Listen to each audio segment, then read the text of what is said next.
Can we do that? Again, good evening, good afternoon.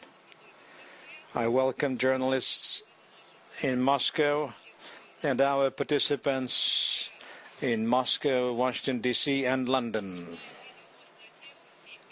We are starting our Skylink 7 billion global issues or opportunities. And in December this year, 7 billionth baby is going to be born. And on the eve of this a landmark event, our experts from Russia, UK, and the United States will be discussing the present day and the future of the demographic situation on this planet Earth. It is with pleasure that I welcome our experts.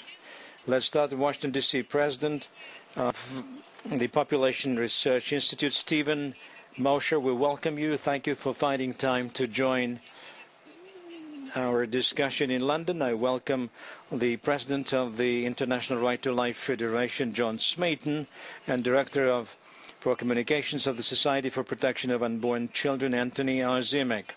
And finally, I will introduce the guests who are sitting next to me in Novosti in Moscow. We'll start with Olga Antonova, Head of Department of Statistics, Population and Healthcare of Russian Statistics Committee. Professor Antonov, our next guest, the head of the chair of demography of the Department of Sociology of Moscow State University, and the third guest, director of the Institute for Demographic Research, Igor Beloborodov. Professor Antonov, let's start with you. What is 7 billion? That's a very good event.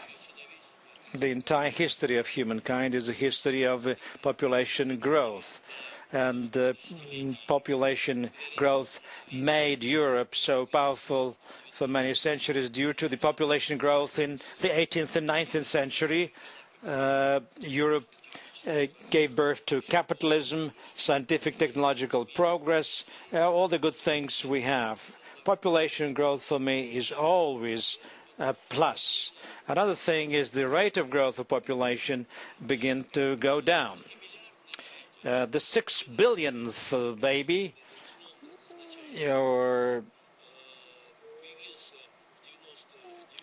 appeared in 12th of December 99, and this was preceded by 12 years when the 5th billion citizen of the Earth was born. 12 years span, and now the UN experts counted 12 years, and we will have the 7 billionth resident, although according to some demographic estimates, the 7 billionth resident of the Earth was to be born early 2012, since it's a kind of a symbolic date.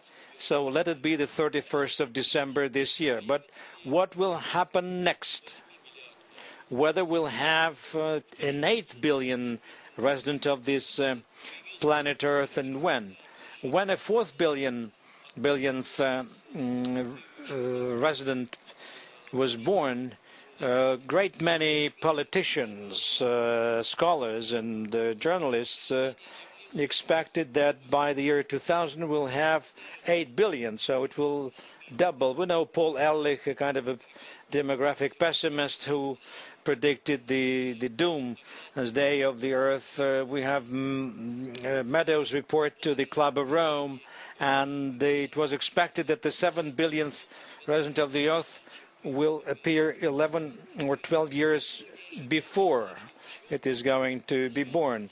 Expectations of scholars were that it will happen much earlier, but the rate of growth is going down, of natural growth. And today, 40% of the world population is the families with fewer than 2 children. By the year 2050, according to our school, demographic school, we expect that the entire world will have few kids, few children. And countries in Asia and Africa will have a birth rate less than what is required for simple reproduction of population. And we expect in these last quarter of the 21st century, the world population will move over to depopulation. So today, celebrating the forthcoming 7 billionth resident, I want to ask another question. If we see a trend of birth rate reduction and it's reducing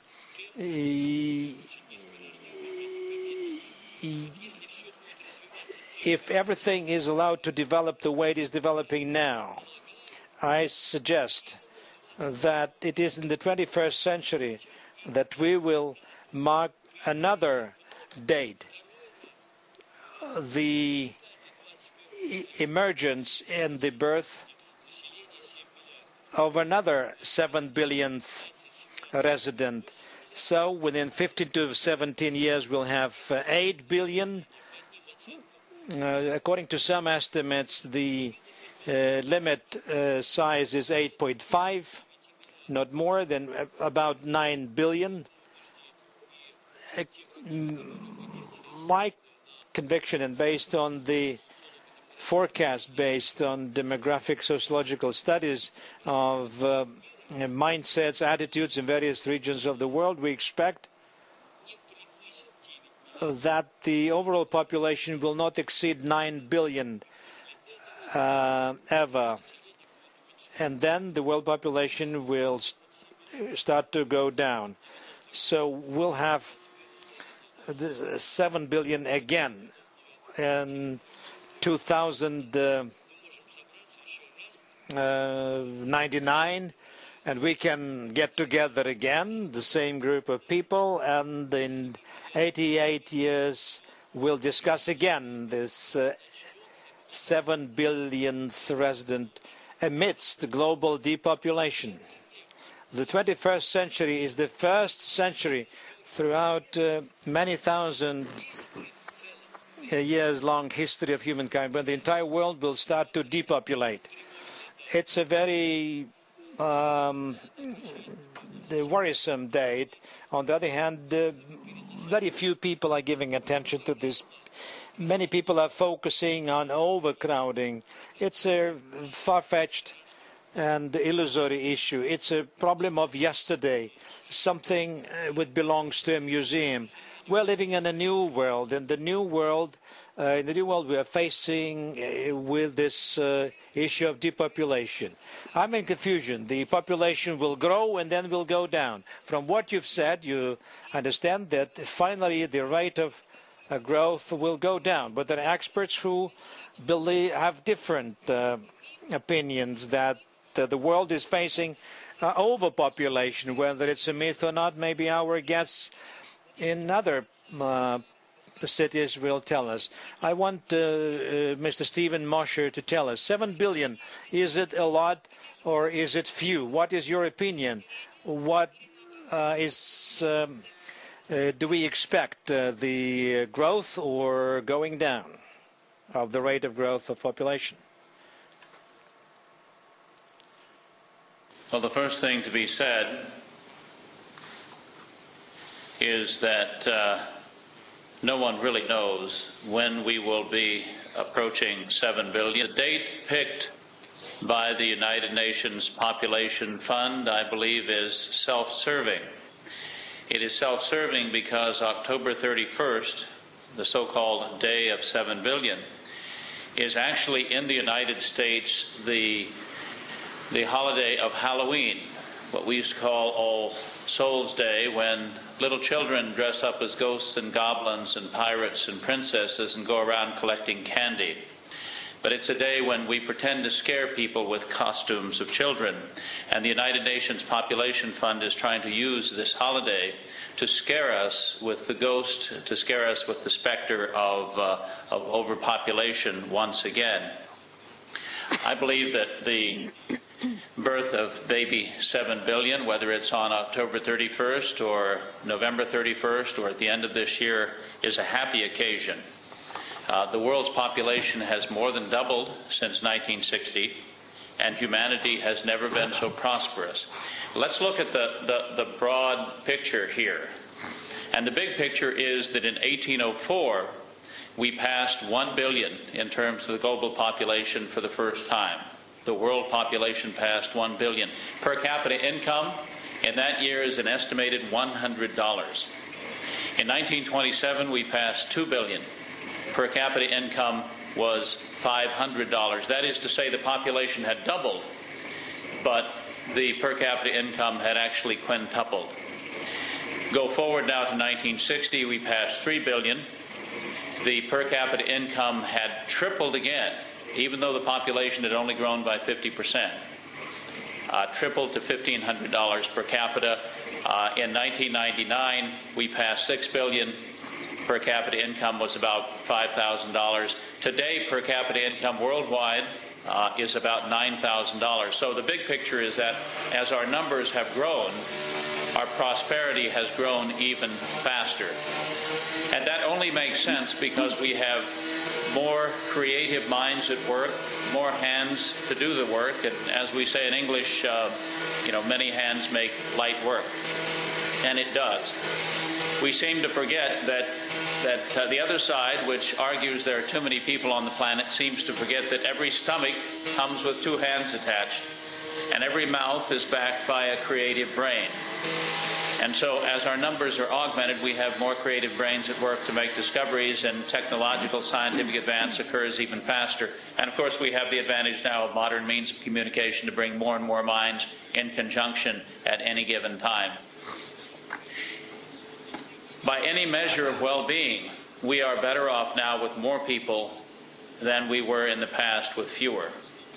Just to give one example, lifespans 100 years ago were about in the early 20s. Today, the average lifespan on the planet is 69 years old. That is, again, a tribute to the fact that as our numbers have grown, our well-being has grown even faster. Lifespan is the ultimate measure of human well-being. If you're living well, if you have better health care, if you have better education, better shelter, better nutrition, you're obviously going to be living longer. And the fact is, if you look at charts of lifespans published by the World Health Organization and other organizations, they continue to increase over time. And as I say, we're closing in on 70. The other side speaks of food shortages. There is enough food produced on the planet for everybody to consume 3,500 calories a day. Now, you can't really eat 3,500 calories a day. You could, but you wouldn't like what you look like at the end of the year. Obviously, we have a problem with food distribution. We have to get certain poor people into the cash economy. But the fact is, there is no global food shortage. This is just one of the many artificial shortages that is brought up by the overpopulation theorists who say there are already too many people on the planet. And back to the question. There are different projections of what the world's population will be in the future. I believe that the projection that was put out the other day by the United Nations Population Fund is completely deceptive. It is completely deceptive because the graph shows population increasing indefinitely into the future. And we know that certainly won't be the case. This same graph has been published in different formats over the last 50 years, always used with one purpose, and that is to scare us with the specter of overpopulation. Then we go to the second graph that is now being promulgated by the UN Population Division, which says that population will continue to increase gradually until the end of the 21st century, peaking at around 10 billion and then beginning to decline. I believe this graph is unrealistic as well, because it projects that nations that are currently below replacement fertility, nations like Russia and the UK and Japan and Korea, will somehow find their way back to 2.1 children, total fertility rate. That is, in my view, unlikely to happen. We have continuing urbanization, industrialization, rising levels of education, especially among women, all of which tend to delay fertility, and as we all know, fertility delayed is fertility denied. The most accurate projection seems to me to be the low variant UN Population Division projection, which shows population peaking at around 8 billion in 2040 and then beginning to decline. This projection is nothing more than an extension into the future of the current secular decline in birth rates. And it makes most sense logically to continue to believe that people are going to behave in the future the way they're behaving today. That is to say, by postponing marriage, sometimes indefinitely, by postponing childbearing, and by having reduced numbers of children when they finally decide to reproduce. Humanity's long-term problem is not going to be too many people, it's going to be too few people. It's not going to be too many children, it's going to be too few children. Too few children to enter the workforce, too few children to grow up and buy homes and cars and become consumers, too few children to start new businesses, invent new technologies, and drive the economy forward. And the end result of that, I believe, we're seeing today in Japan and to a certain extent in Europe, where we have what I believe are demographic recessions taking place. The demographic recession in Japan has now gone on for about 20 years. The national debt of Japan is 200% of GDP. The continued depression shows no sign of lifting. The birth rate continues to go down despite the efforts of the Japanese government to use various incentives to raise it. And the Ministry of Health of Japan actually did a projection a few years ago which said that if the current birth rates continue of about 1.3 children per woman completed fertility over her lifetime, there will only be 500 Japanese left in the year 3000. Now, I don't know what the population of Japan will be in the year 3000, but I do know that it's a statistical certainty that if the Japanese don't start having children, that's where the numbers will be over time. So our long-term problem, again, is going to be depopulation. We need to move beyond the myth of overpopulation as quickly as possible. We need to take the money that's currently being spent on population control programs, billions and billions of dollars, and put it into primary health care, saving lives rather than preventing lives from coming into being. And that way we can all assure our continued collective future.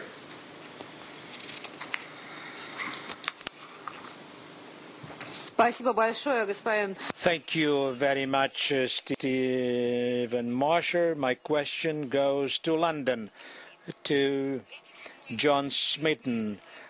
27th of October is a big date in Britain.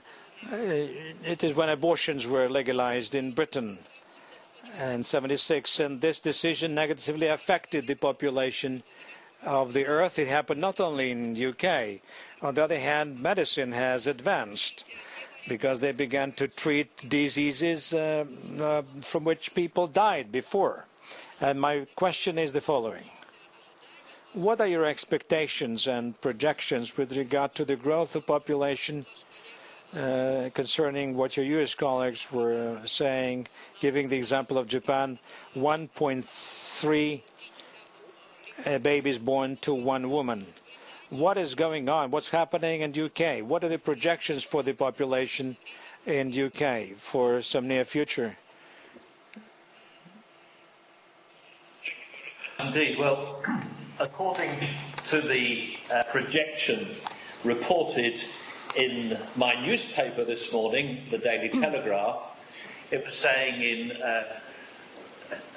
a fairly short period of time in Britain, we will rise from a population from just over 60 million to about 70 million.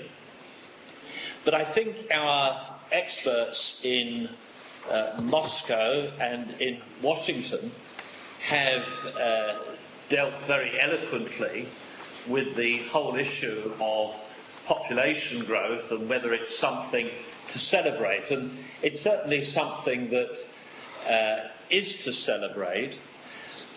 If I can give a personal anecdote, my wife is the fourth of 15 children, and her parents, with 12 of those children, came from Ireland to London in order to develop a better life for themselves economically.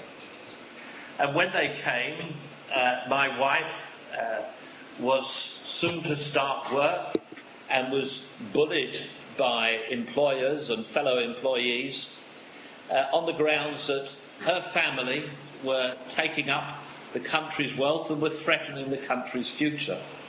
Well, in fact, a further 3 children were born in Britain. They've all lived happy and productive lives and have paid a lot of money to the Inland Revenue in order to pay my pension when I retire in a few years' time. But I would be worried about my children, because I think that because of the lowering birth rate in this country, we're going to see more and more dependents over the age of 65, and it will become very difficult to pay the pensions of people in years to come.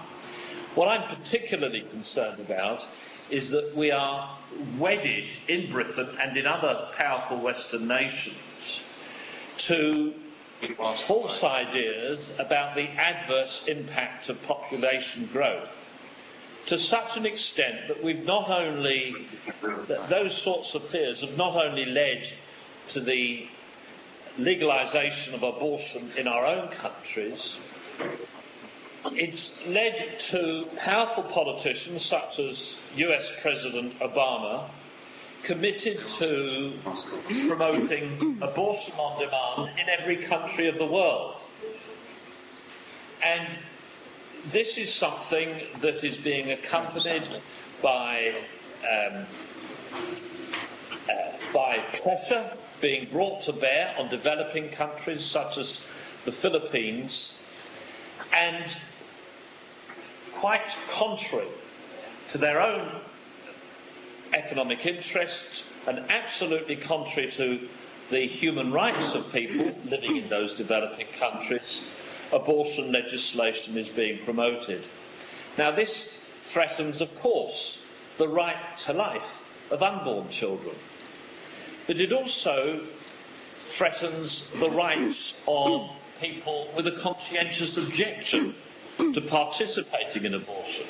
And so we have powerful UN officials, such as the UN Human Rights Commissioner, Ms. Nefanathan Pillay, and Ban Ki-moon, saying last year in a UN report that nations should be policed. We should have the health professions policed so that we can deal with the problem of conscientious objection to abortion. And we also have the situation where parents, not only in our own countries, but in other countries too, are losing the right to be the primary educators of their children. And children are being given the right to abortion, the right to access to abortion, regardless of the right of parents, the primary right of parents to care and educate their own children, which is a right written into the Universal Declaration of Human Rights. So, as I say, behind this fear of population growth, there is a much more sinister political project at work, which is about denying the right to life, denying the right of health professionals, educationalists, ordinary parents to object to abortion. And this is something which I think is going to become more and more evident. Already we are seeing in our national journals right now the terrible effects of the forced abortion programs in China, which have been funded by Western nations, by Western governments, including the British government, including the US government. And it's something, though, that is going much wider than China, and it's something that we really have got to alert politicians. And one of the big problems is that the churches not least my own church, the Catholic Church, is not taking a strong enough role in opposing these things. Certainly in our own country, our bishops are going along with government policies in these areas, in spite of the Holy See policy of upholding Catholic teaching in the area of right to life and parental rights and responsibilities. Too many bishops around the world are not providing the resistance that's required, so that pro-life groups, such as the groups that I represent, are left powerless in fighting these terrible abuses of human rights.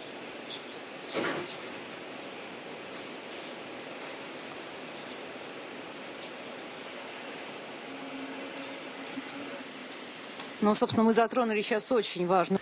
We have touched upon an important topic, fighting abortions.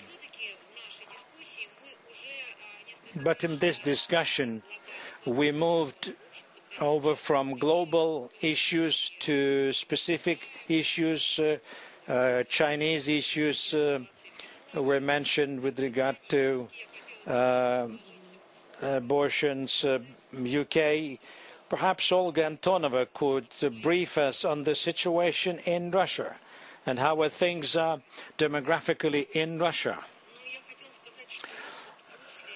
Let me say that, building on what has been said by previous speakers, I should say that the population in Russia is going down too.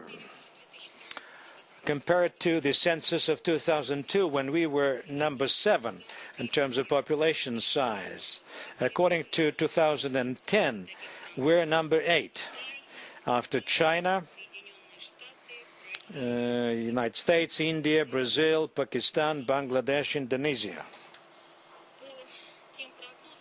According to the projections and forecasts of that the US Population Funds made, according to our predictions and projections,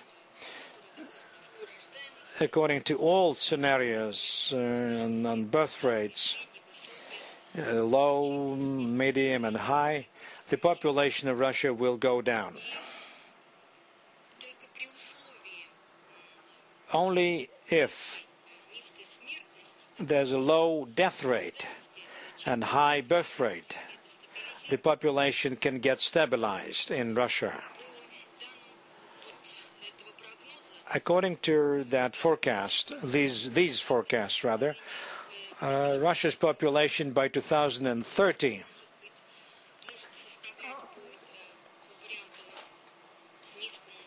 may be from 130 in a low variant up to 144. By 2050, 109 to 145 in that range. By 2100, from 62 to 184. So that's the range. Now, more recently, if we look at what is going on now, there's an increase in the birth rate. The total fertility rate is gone up, reaching European levels, is 1.56 last year, 1.56 babies per woman, compared to what we had in early 2000, 1.2. It was early this century. And we have a favorable age structure, but also there's a government policy pursued, and this support gives us some time lag. And if, in terms of birth rate, if the population has confidence that it's a genuine support for families, then when this women, a reproductive age, born in mid-80s, hopefully this tendency will continue. Our potential and reserve to stabilize our population is to reduce the death rate. The death rate is going down too, and in able-bodied groups of population where it used to be highest. Nevertheless, according to our forecast, up until 2030, annually the able-bodied population will lose 1 million people annually because of the age structure of the population. So much for the situation. Thank you very much. I'm happy that Russia has reached the average European level of birth rate. Again, this is not extremely high, so there's room for improvement. Russia is among countries, unfortunately, where the number of abortion is great. In London, Mr. Smeaton said that legalization of abortion is contrary to the right to life of unborn children. And we have Mr. Ozimic in London, who is fighting for the rights of unborn children. It's a noble mission. There are very few people like Anthony on this planet Earth. I want Anthony now to have the floor. Thank you very much. Following on the question to my colleague John Smeaton about the situation in the UK, the birth rate in the UK is being artificially sustained by higher birth rates among recently arrived women from Poland and from Muslim countries. Yet the UK birth rate remains below replacement level. I believe it's 1.88 children per woman of childbearing age. And the UK cannot continue to rely upon immigration to sustain even that level of birth rate for the following reasons. Birth rates among Poles in Poland and Muslims in Muslim countries are also falling. And a new book has just been published explaining that Muslim countries are now in demographic freefall from their previously high fertility rates. And this will eventually be reflected in birth rates among Poles and Muslims in the UK. And you can extrapolate that excuse me, to other countries. Immigration also does not solve the problem of depopulation in rural areas in Scotland, in Wales, in parts of England, in the north in particular. There is a depopulation in rural areas, and immigrants tend to go to large population centres and to stay there. So it's, again, a situation which is leading to an imbalance. It's not a consistent solution to the problem of a low birth rate. And immigration is also leading to depopulation in the immigrants' native countries, and we've seen that in Poland with an actual fall in population and a brain drain in countries such as Ukraine. So really what we need is not the temporary and indeed counterproductive solution of mass immigration, but a total renewal of society in those countries in demographic decline. And that means a rejection of abortion, that means a rejection of contraception. But there also needs to be a deeper change in the mentality and philosophy of Western society, which looks for short-term answers, immediate answers, which provide immediate comfort to individuals. And really what needs to be done is to convince people that they need to be thinking about their children's generation, their grandchildren's generation, and into the centuries that follow. Martin Luther King Jr. said that if black people don't see the needs of their children in the future, they will not have a future. If they sacrifice that future for short-term comforts, then there will be no future for the advancement of black people. And again, that can be extrapolated to every race and to every society. So we need to be looking beyond the immediate. We need to be looking beyond the material. Now, materialism is something which is very deeply embedded in Western society. And we need to be convincing people that there is something beyond the immediate need for pleasure, for glamour, and to fulfill immediate desires. There needs to be a sense that delayed gratification is something worthwhile because it secures the future of one's children, of one's grandchildren, of one's country, and of the global society.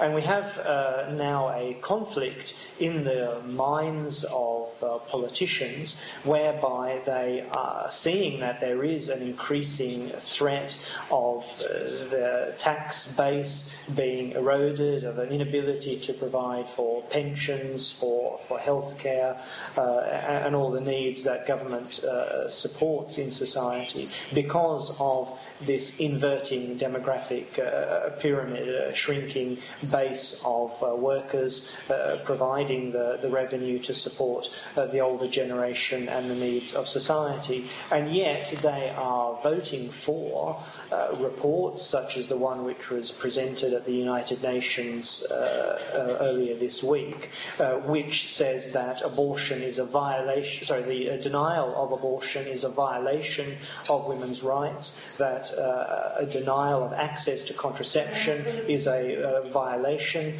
of the rights of individuals and their autonomy. So we have a fundamental conflict in the policies now of nations, and this needs to be highlighted in order to help there to be true, long-lasting solutions and to move to this shift in the minds of individuals, of couples, of families, away from immediate needs, away from the distraction of immediate difficulties, into realising that the future of society, which has been approved and so eloquently explained by colleagues in Russia and in Washington, that a rising population leads to rising prosperity, in fact in a way in which is not expected, a great prosperity above all expectations. So we must look to the future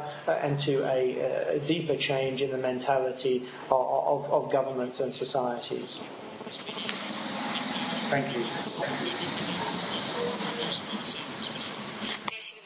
Thank you very much, Mr. Ozimic. I want to give the floor to a Russian participant, Igor Beloborodov, who is the most privileged position because he has heard all the participants and he can comment on and he summarize what has been said before.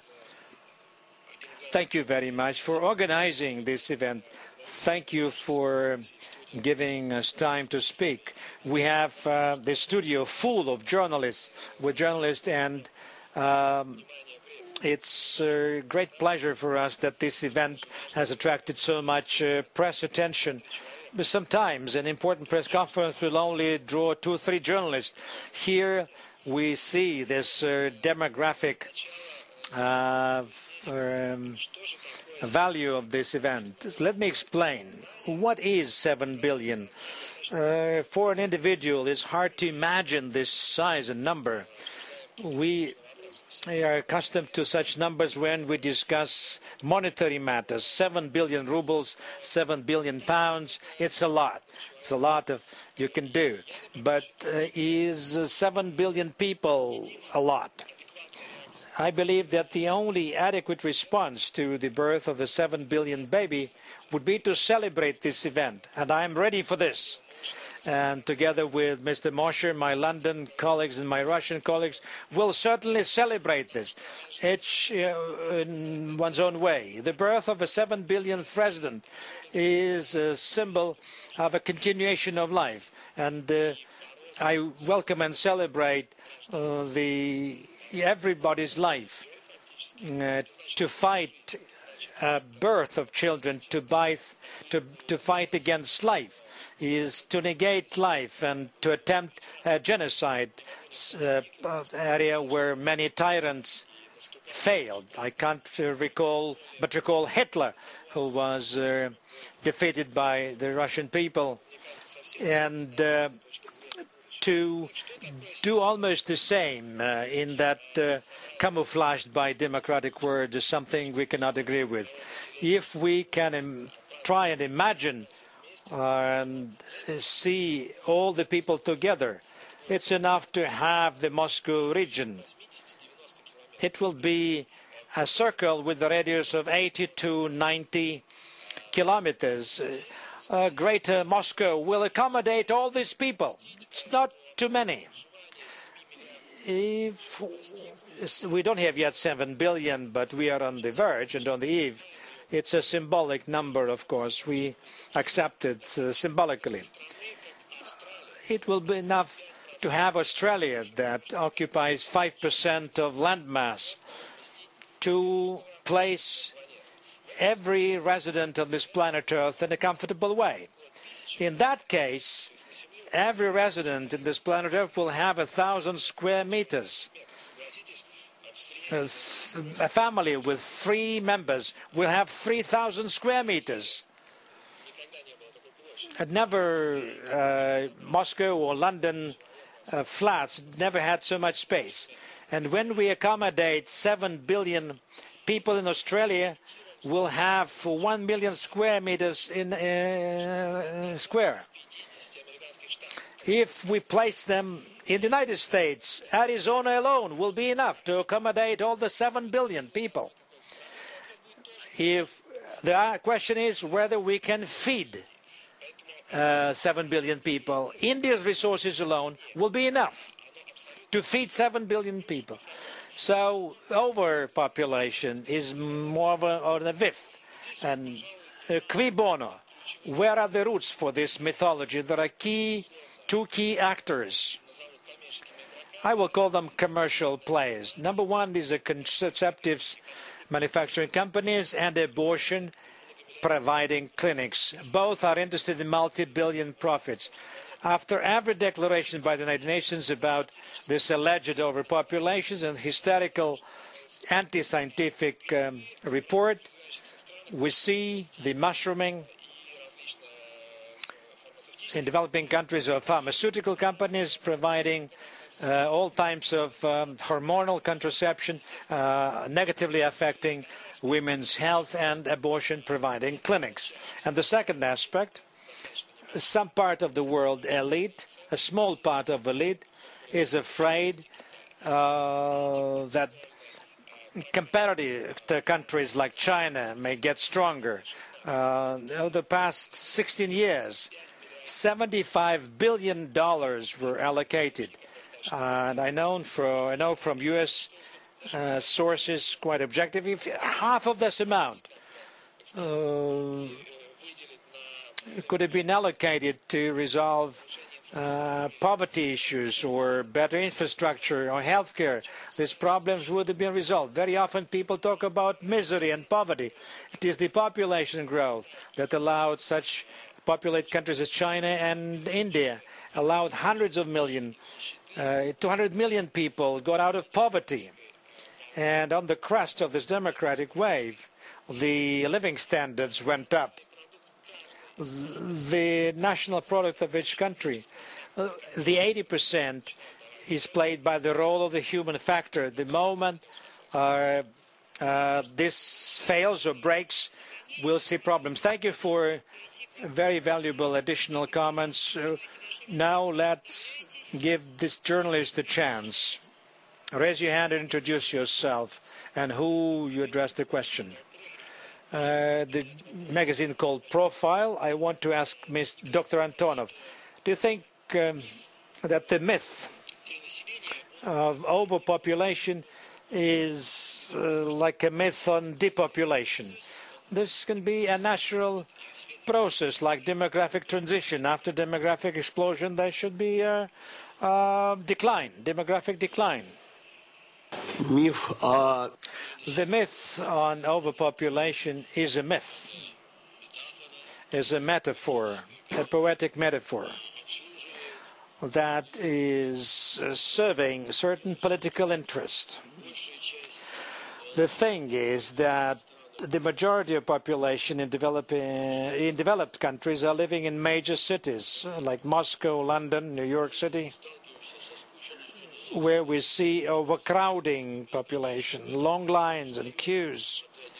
We're tired of loneliness in lonely crowds, and we begin to think that any concentration of people is kind of a stressful situation. In everyday life, the basis for maintaining this myth of overpopulation is a high density of people and overcrowding in megacities. Although in megacities many problems are created by mismanagement and inability to organize many processes. And the fault, of course, is with the size of the population, according to officials. The first thing. The second thing, I want to disagree with you. There is no myth of depopulation.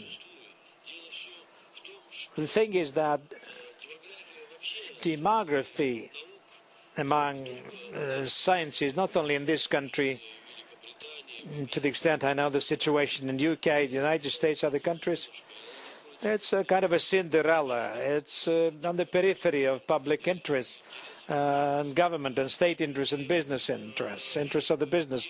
Many companies are making a lot of money on depopulation and reducing the birth. I don't think depopulation is a myth that is for the future. I was speaking about the depopulation of the global population, but our country has been living in open depopulation since '92, and the latent form of depopulation started in 1964, in Soviet times, when the total fertility rate went down and below simple reproduction.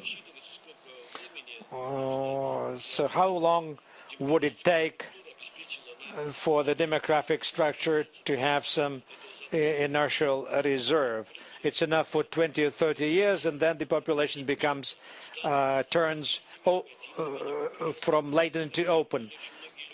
And we're facing the population effects. People don't know that it is the population aging. For the first time, the proportion of old age people is higher than younger people. It's never been in Russia. It's a direct consequence of depopulation. The aging of population. There are many unstudied aspects and factors that are one of these issues. Now all the ministers and economists are raking their heads. Where do they get money to pay pensions? Should they increase the pensionable age? Some of our economists are proposing, and officials, to increase the age of retirement up to 75 years of age. Nobody says that's a direct consequence of depopulation. What kind of myth, what kind of metaphor or exaggeration? Nothing of the kind. It's a reality that became part and parcel of our life. Another specific example of big cities in Russia. In the 90s, the birth rate went down drastically. The forthcoming 20 years, it will go down even more. How did the officials behave? They never read the books on demography and managing population. They don't know that there is a science of demography that deals with the issues of population. One can only be surprised how ignorant officials can be in Russia and otherwise. What happened in Moscow and St. Pete and other cities? The birth rate went down, and they began to close the kindergartens, maternity homes, and children's hospitals. During the 90s, they closed so much that we see terrible things in maternity homes or children's homes. Now, this last decade, there was a temporary rise in the birth rate. There was no birth rate boom. There was no essential increase in the need to have more children, or there was no desire of having 3 or 4 children. There was some slight increase of the share and proportion of second births. It is this slight increase of the birth rate. Now the bureaucrats are confused. Maternity homes are lacking. In Moscow, the capital of Russia, there's a lack of maternity homes. There's not enough hospitals, schools. So bureaucrats, they don't take into account demographic waves. Yeah, there's a depopulation economy, and the economic crisis that many believe that it is engulfing the planet Earth, and this economic crisis is as tragic as the depression of the 1920s. But in my view, one of the factors of the emergence of these crises that will happen more and more often is depopulation, because in modern economic theory, a demographic factor is not taken into account. Schumpeter, a famous economist, believes that if we consider the demographic factor in economic calculations of supply and demand, this will be tantamount to calculating the probability of the Earth hitting a comet. So it's a kind of extraordinary space event. Economists exclude demographic processes' impact on economics. This actually ignorance of demographic reality is not a myth, it's a reality. And everyday life will be facing more often the negative consequences of the unfolding depopulation. How do you explain the world industrial revolution that was affected by 2.5 billion people, out of which 4/5 could not read and write? Can we involve experts from Washington and London? I give the floor to Washington. Did you hear the question, or you want us to repeat the question? Yes, if you would repeat the question. Can you repeat the question, please?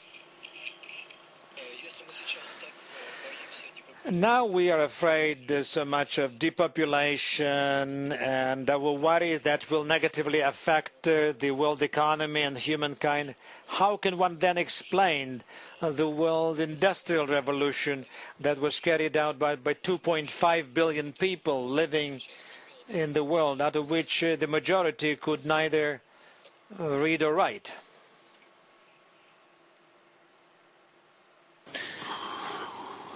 Well, I don't think that it helps to look back from our current exalted technological status and try to understand how, with fewer numbers, less education, and less science in the books, we could have achieved that. Let's go back to Roman and Greek times, when artisans worked metal using very simple procedures.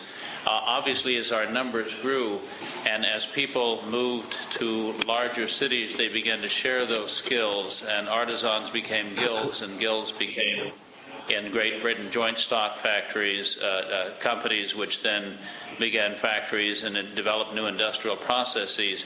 All of that came about because of population pressure, and I think the best example of that is probably not from the development of the process of making steel, because that's a little too complicated. But let's take the process of advance in agriculture. Our first ancestors were hunter-gatherers, and they went about the land gathering roots and tubers and killing animals for food. The population density that's permitted by a hunter-gatherer kind of existence is about 2 people per square mile. I apologize, I can't do the people per square kilometer translation in my head here. But then we moved, as population increased, people began planting crops, dry land crops to begin with, on slash and burn cultivation, where they cut down a section of forest, the ash was fertilizer. They would plant the crops for several years until the soil was exhausted, and then they would move on. Under slash and burn cultivation, which was the next stage, you could support a couple hundred people per square mile. But then as population continued to grow, there was additional population pressure, the need for more advances in agriculture, which resulted in settled agriculture, where you planted in the same field year after year after year, occasionally letting the field lie fallow. And you could accommodate populations of up to 1,000 people per square mile.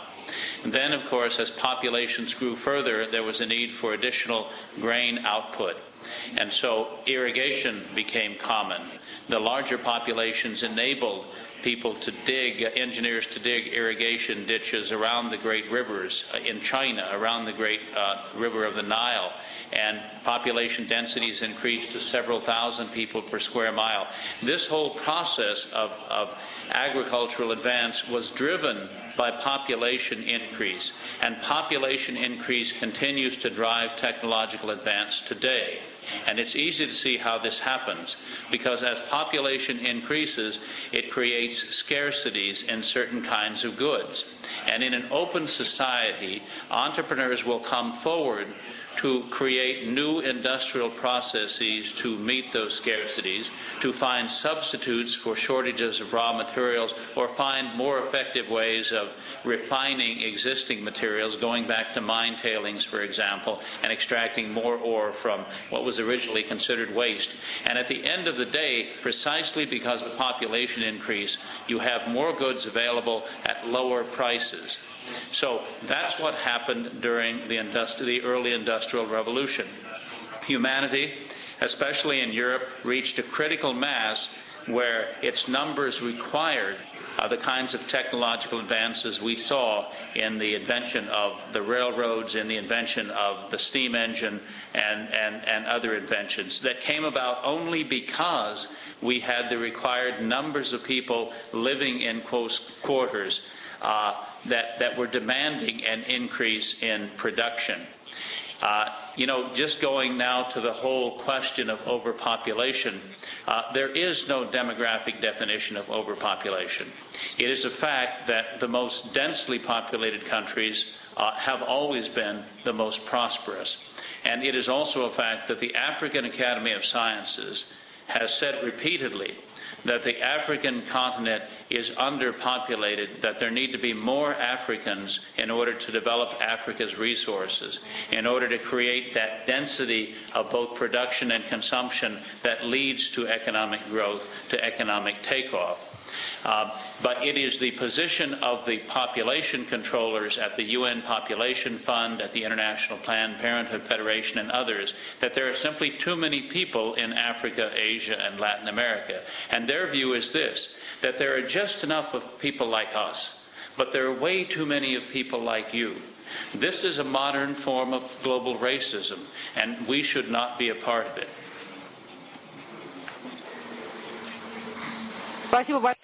Thank you very much, Washington. London, do you wish to comment on the journalist's question? Do you want the question to be repeated, or you remember what the question was? We've lost sound. Повторите ваш вопрос. Can you repeat the question?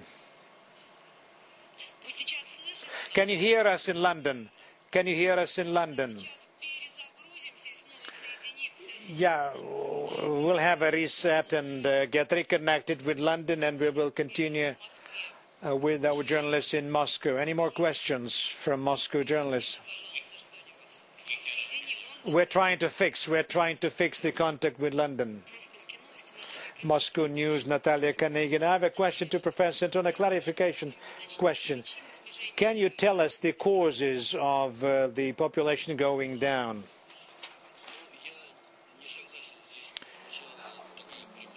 I cannot agree what was said about direct correlation between economic conditions and the birth rate.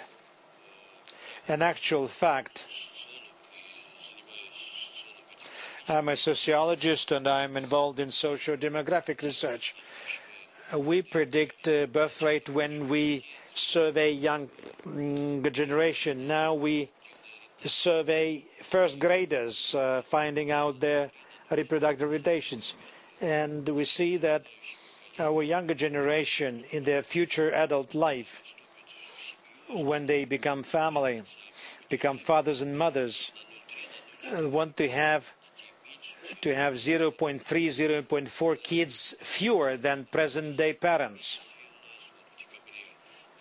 When I speak and when I made a report for the president, which were never made public, what we are saying, one cannot concentrate the entire demographic policy on today's couples.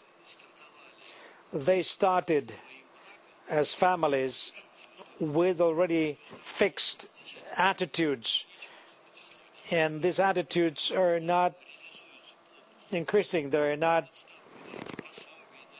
materializing in full. So to rely on maternal capital and other incentives, it has nothing to do, it will not impact the birth rate increase because it does not affect the values of today's people. People are living with certain values. They want to achieve prosperity and well-being according to established criteria. The main factor in birthday reduction everywhere in the world is the absence of the need for children. One French demographer made a joke, but he expressed the gist of modern attitude to the motivation to have children. The French demographer said this, I don't remember in French, but in Russian it sounded like this. In French language, there's no word, a positive word, for the need for children. But there's a double negation. When people gave birth to a child, not that they want him, they don't want not to have a children. They don't want to use contraceptive methods. So, and a child is born as the result of a double negation. I'm involved for 40 years in demographic studies, studying reproductive motivation and behavior. In this country, in former Soviet Union, we also studied Arab countries. Everywhere we have seen a weakening of the need of individuals and families for children. And there's nothing we can do to counter this yet. We cannot enhance the need for children, increasing wages, salaries. I can pay atheists $1,000 per month. Would they start to believe in God? I don't think they would. We should reformulate it as how we can radically change the entire set of values and mindsets to have in the focus of the economics, politics, and social life. It could be a family with 3 or 4 children. It's a tremendous challenge requiring the effort of sociologists, economists, and there is no one solution. But we are extremely light-minded. We believe that the birth of children is a very simple thing. A good apartment, more wage and salary, and you have a baby boom. No. Today's demographic reality shows that in all countries of the world, things happen a different way. How can we change the system of values? It's an extremely formidable scientific task. Unfortunately, such research is not being funded in any country in the world. Developing countries, is it true for developing countries? Absolutely true. All the developing countries see a reduction of birth rate for the same reason I've just explained. Unfortunately, we have failures in communication. Now London can hear us and see us, and London is ready to provide comment. Unfortunately, we don't have much time, but it's with great pleasure that I give the floor to London and comment on your colleague's statements or add to the journalist's question. Yes, thank you. Just further to Stephen Mosher's explanation about the dynamic of population pressure that we see in the city here of London, that there would be no underground, there would be no great system of sewerage saving lives by preventing infection, there would be no great teaching hospitals without that population pressure having come about following the Industrial Revolution. So this is a dynamic which is replicated all over the world and is replicated throughout history and in a large number of areas. And if I make a modern analogy, look at the phenomenon of Facebook, where you have hundreds of millions of people using Facebook. And that has been created and been made a viable business model through the idea of crowdsourcing. You gather a large number of people with a common interest. They have common questions to ask, problems to solve, things to share. And by pooling those resources, you therefore create economic growth and greater development. And so really we see this not just replicated in the physical world of agriculture, of sewerage, of infrastructure, but we even see it in the virtual world and in the virtual economy. And that is the model for the future, because that is the natural model of human development. Thank you. Thank you.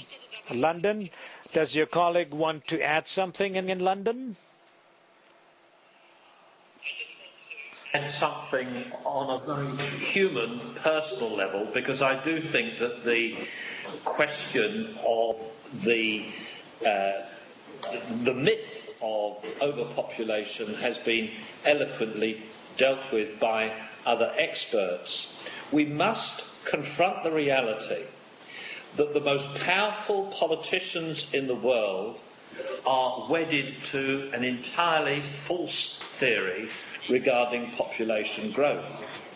And as a result of their being committed to this false idea, this overpopulation myth, there has been a terrible desensitization to individual human beings, to individual families, to parents, and so on. Now, today or yesterday in our newspapers, we had pictures of a baby who was saved from the terrible earthquake in eastern Turkey. And the whole world was rejoicing about the saving of one tiny baby kept alive by his or her mother's milk. But as a result of the population control policies and the reproductive health policies of Barack Obama, of David Cameron and the British government, that same baby could be killed in Turkey before birth and nobody would care. And as a result of those policies wedded to reproductive health policies and false ideas about population, that same baby will grow into a child at school that could be corrupted by pornographic sex education programs being promoted by our powerful nations. And that same child, if it is a girl, could become a mother or expecting a baby and be aborted in the name of choice and suffer a lifetime of depression, have an increased risk of suicide. We are completely desensitizing ourselves to this issue. And then the great issue of what do we do with the old people who cannot be supported by new children coming into the world. I think we really need to look at the personal human reality, and we need to encourage people with moral authority in our countries, particularly religious leaders, who are totally failing to address these problems because they too have become desensitized to the human realities involved. We must listen to the experts on this program, recognise that this population control ideology is completely wrong, and then oppose it with the same determination as those who are wedded to these false ideas are pursuing their agendas.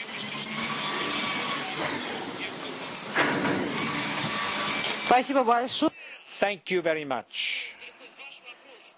Your question, please introduce yourself. Please try to be brief. We have no more time left. Andrei Vaganov, independent newspaper. My question is to Stephen Mosher in Washington, D.C. If you can tell us what kind of a demonic organization, UN Population Fund. In Russia, I think there is a very positive image they have at Russia. And how can you be able be next to Obama and the UN Population Fund? The US population is growing even without external migration. How come? Thank you for your question. The UN Population Fund was set up in 1968 at the height of the hysteria over, quote-unquote, overpopulation. It is an organization that promotes abortion, sterilization, and contraception around the world, even in countries where governments have taken control of reproductive systems. Governments such as North Korea, governments such as Vietnam, governments such as China, where the government dictates to couples how many children they can have, in many cases one, and punishes women for becoming pregnant outside the plan. The UN Population Fund has applauded China's one-child policy and sought to export China's one-child policy to other countries around the world. So this is an organization, I believe, that the United States, neither the United States nor other countries, should be funding or supporting. We recently had in Washington, D.C., a senior Communist Party official from China who was in charge of the Ministry of Health. And we asked him how many people had been eliminated from the Chinese population by the one-child policy.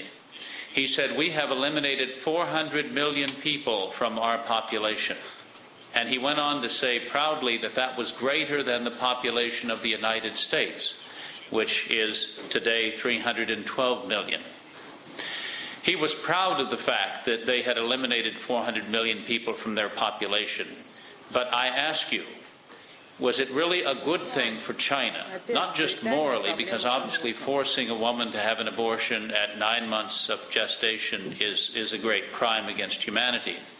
But just from an economic point of view, was he right to be proud of their so-called achievement in eliminating 400 million people from the Chinese population?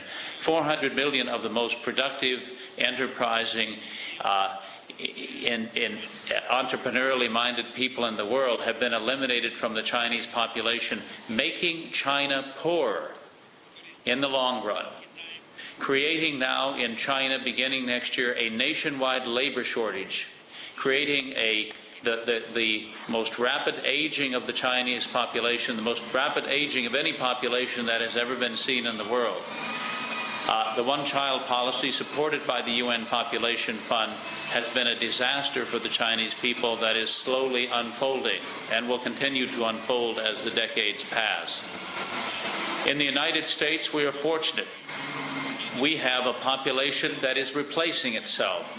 All of our various ethnic groups, white and Asian American, black Americans, Native Americans, are all having about 2.1 children, which is the rate needed to replace the current population.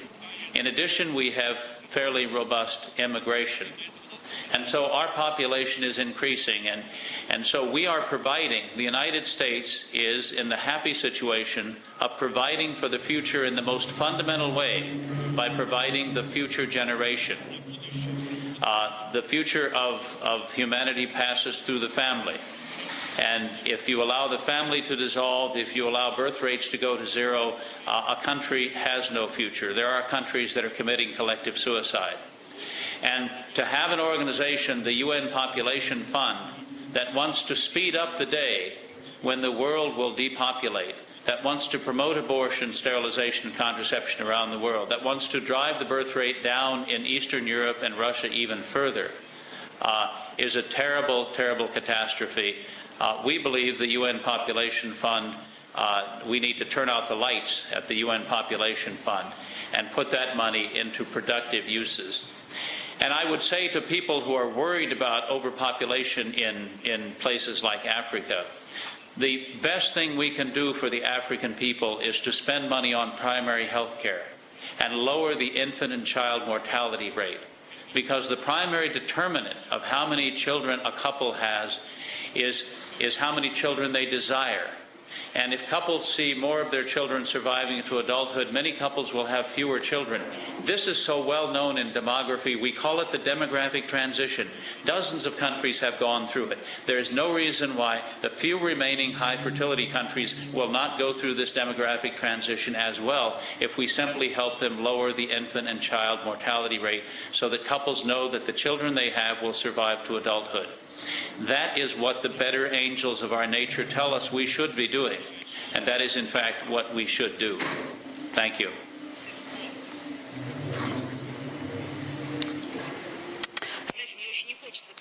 I don't want to interrupt this highly interesting discussion, but we ran out of time. I want Olga Antonova to speak for 1 minute and Igor Beloborodov to speak for 1 minute. They kept silent for quite a while. The Statistics Committee of the Russian Federation conducted a survey on family and birth rate. And we asked the question whether you want to have children and how many. According to that survey, the overall number of children did not exceed 2, was 1.8. The number of children and families wanted. I quite agree with what Stephen Mosher said. We need to educate the need for children. And this was one of the conclusions that our survey had. We asked the following question: what do you need to, what would motivate you to have more children? Of course, housing, benefits, material support, normal good wages.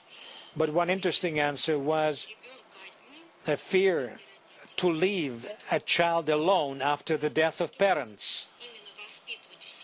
We need to educate in parents the need for children. Very briefly, birth rate over the past 40 years went down from 4.7 to 2.5 children per woman. This will go down. It will beneath reproduction levels 2030. As has been said correctly by many participants, it's important to impact the values. It is only through values there's a salvation for humankind. We need to demand from international institutions, including the United Nations, which is an international platform expressing consolidated opinion of all the nations. We should demand that there should be a family-oriented policy to be pursued. It's only through this we can prevent genuine depopulation. 76 countries in the world are not reproducing their population. Half of the population are in the either latent or open depopulation. It's a tragedy, unprecedented situation. The world has never known such problem.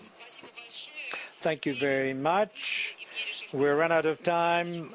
Only to thank our guests in London, Washington, D.C., our experts in Moscow, all of these top-level professionals and everybody who came to the studio in Moscow. Thank you very much and come again. Bye-bye.